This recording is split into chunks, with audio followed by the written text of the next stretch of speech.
질병이 아닌 사고나 재해 등으로 사망한 손상 사망이 2022년 기준 2만 6천여 명에 달하는 것으로 나타났습니다. 정부는 전체적인 손상 발생 규모를 종합적으로 파악해 손상을 우연한 사고가 아닌 예방에 초점을 맞춰 관리한다는 계획입니다.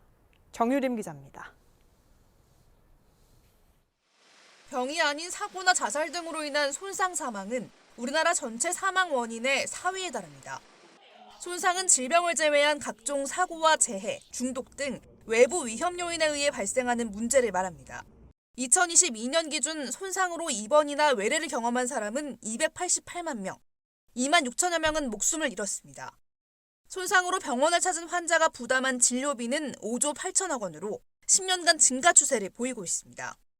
이 가운데 낙상과 추락 사고는 다른 연령대에 비해 70세 이상의 고령자와 0세에서 9세 아동에게서 다수 발생하는 것으로 조사됐습니다. 70대부터는 다른 연령대보다 1.3배 이상 환자가 늘기 시작했고 사망률은 3.2배 증가하는 걸로 집계됐습니다.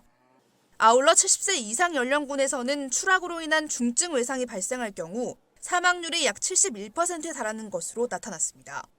사후 대처만으로는 손상 발생을 막을 수 없다고 여긴 정부는 올해부터 손상을 예방에 중점을 두고 관리 체계를 구축합니다.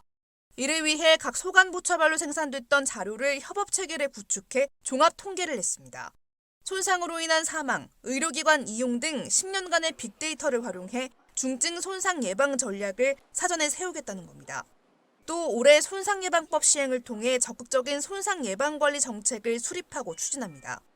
인구 전체를 보면 이제 4위를 차지하고 있는 굉장히 중요한 분야이고 국가가 이제 예방 관리를 하기 위한 제도적인 그 기반이 이번 손상 예방 관리법 시행으로 마련됐다 하는데 큰 의미가 있다고 하겠습니다.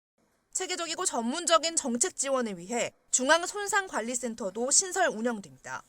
질병청은 올해 3분기 손상관리 종합계획 발표 전 공청회 등을 통해 각계 의견을 폭넓게 수렴할 방침입니다.